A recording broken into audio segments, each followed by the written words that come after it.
ہندوستان کا ایک معتبر چینل ہے۔ آن لائن اپنے سوالوں کا جواب پانے کے لیے اس کو سبسکرائب کریں اور بیل آئیکن کو ضرور دبائیں۔ میرے پیارے آقا صلی اللہ تعالی علیہ وسلم کے پیارے دیوانوں، دوسری چیز جو نیکی ہے ایجوکیشن کے بعد، وہ ہے کیریکٹر۔ میں اکثر کہا کرتا ہوں کہ اسلام جو اگر پوری دنیا میں پھیلا ہے تو اس کے پھیلنے کی سب سے بڑی وجہ یہ بھی ہے کہ اسلام کے ماننے والوں نے اپنے کردار سے اسلام کو پوری دنیا میں پہنچایا۔ یہاں پر حضرت مولا علی کا ایک کردار آپ کے سامنے پیش کرتا ہوں۔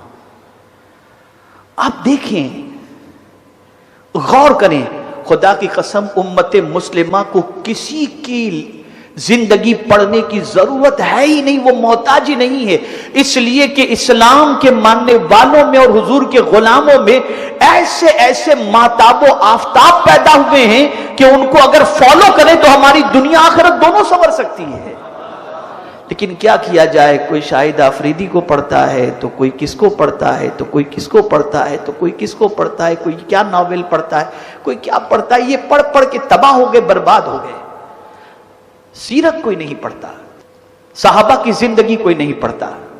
آپ اخلاق دیکھیں مولا علی کرم اللہ تعالی وجہہ الکریم کا، دشمن مقابلے میں ہے اور مولا علی کرم اللہ تعالی وجہہ الکریم کو شہید کرنے کے لیے آیا ہے، اور سیدنا علی کرم اللہ تعالی وجہہ الکریم نے اس پر قابو پا لیا، گرا دیا، تلوار اس کے گردن کے قریب کر دی اور اس نے مولا علی پر تھوک دیا۔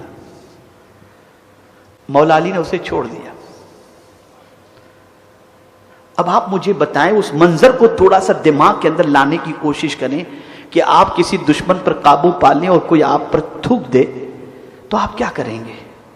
پہلے گردن اڑانے کا پروگرام ہوگا، لیکن اس عمل کے بعد اس کا ٹکا بوٹی کر دینے کا خیال پیدا ہوگا۔ لیکن مولا علی چھوڑ دیتے۔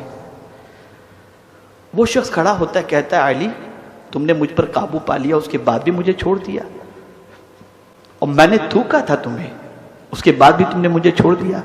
سیدنا علی کرم اللہ تعالی وجہہ الکریم نے جواب میں ارشاد فرمایا، اگر میں تجھ پر قابو پا کر تجھے قتل کرنا چاہتا تھا تو اس میں میری ذات کا کوئی دخل نہیں تھا، میں صرف یہ کام اللہ کے لیے کر رہا تھا، اور جب تو نے مجھ پر تھوکا تو میرے نفس نے مجھ سے کہا کہ علی اب مت چھوڑنا، تو میرے دل نے کہا علی پہلے خدا کے لیے کر رہا تھا، اور اپنی ذات بھی شامل ہو گئی، اس لیے میں نے تجھے چھوڑ دیا۔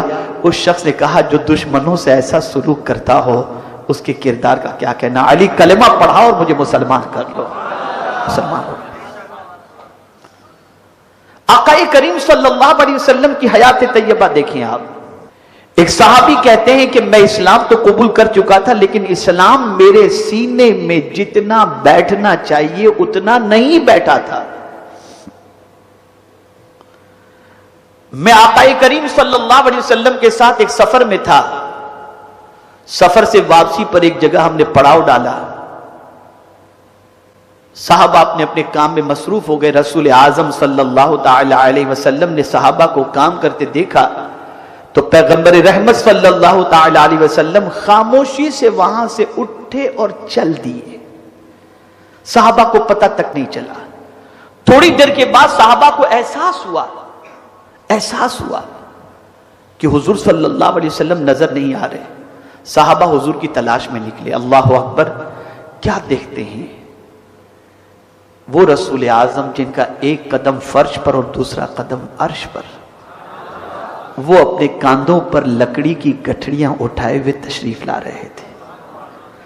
وہ صحابی کہتے ہیں جب میں نے یہ دیکھا تو میری عقل دنگ رہ گئی، ہم سب دوڑے حضور کے پاس، یا رسول اللہ صلی اللہ تعالی علیہ وسلم آپ نے لکڑیاں توڑنے کی زحمت کیوں گوارا کی؟ حضور ہم آپ کے خادم موجود تھے، ہمیں آپ حکم فرماتے تو ہم خود لکڑیاں توڑ کر کے لے آتے۔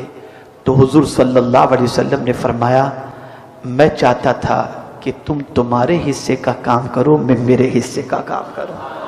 وہ صحابی کہتے ہیں کہ حضور کے اس عمل کو دیکھنے کے بعد اسلام میرے سینے کے اندر مکمل طور پر اتر گیا۔ پتہ یہ چلا ایک ہوتی ہے زبانی تبلیغ اور ایک ہوتی ہے قولی تبلیغ.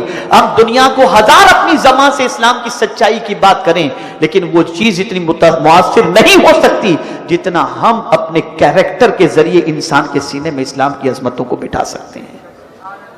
آج ہم دیکھیں کہاں ہے کیریکٹر مسلمان کا,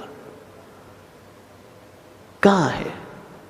بڑی معذرت کے ساتھ صبح ہوتی ہے گالیوں سے, اور ایسی گالیاں کہ کان پھٹ جائیں. رات ہوتی ہے 3 بجے ویڈیو کی آوازوں سے. وہ قوم کہاں سے ترقی کرے گی جس قوم کی پوزیشن یہ ہو؟ وہ قوم کہاں سے اپنی ذات کو منوائے گی جس قوم کی سچویشن یہ ہو؟ تو آج پہلی چیز جو مجھے آپ کو بتانی تھی وہ ہے ایجوکیشن, کہ ایجوکیشن کی فیلڈ کے اندر آپ دنیا سے آگے نکل جاؤ اور ہر فن کے اندر مہارت حاصل کرو, ایکسپرٹ بننے کی کوشش کرو اور دنیا کی ضرورت بننے کی کوشش کرو. دنیا کے پیروکار یا دنیا کے پیچھے چلنے کی نہیں, دنیا کو پیچھے رکھنے کی عادت رکھو اور خود آگے نکلنے کی کوشش کرو. یہ نوجوانوں کی پہلی ذمہ داری ہے. اس کے لیے آپ کو اپنے ٹائم کی قدر کرنی پڑے گی, اپنے ٹائم کا خیال کرنا پڑے گا, اپنے لیے فیلڈ چوز کرنی پڑے گی اور اس کے پیچھے آپ کو دنوں رات محنت و مشقت کرنی پڑے گی. اب اس چیز سے جو چیز روکتی ہے وہ بد اخلاقی روکتی ہے. تو آپ کو ایسے لوگوں کی سنگت میں بیٹھنا ہی نہیں ہے جس کی سنگت میں بیٹھنے کے بعد آپ کے جذبے ٹھنڈے ہو جائیں یا آپ کا قدم پھسل جائے, بلکہ ایسوں کی سنگت میں بیٹھیں جس کی سنگت میں بیٹھنے کے بعد آپ کا حوصلہ بلند ہو اور آپ میں محنت کرنے کا جذبہ زیادہ سے زیادہ پیدا ہو.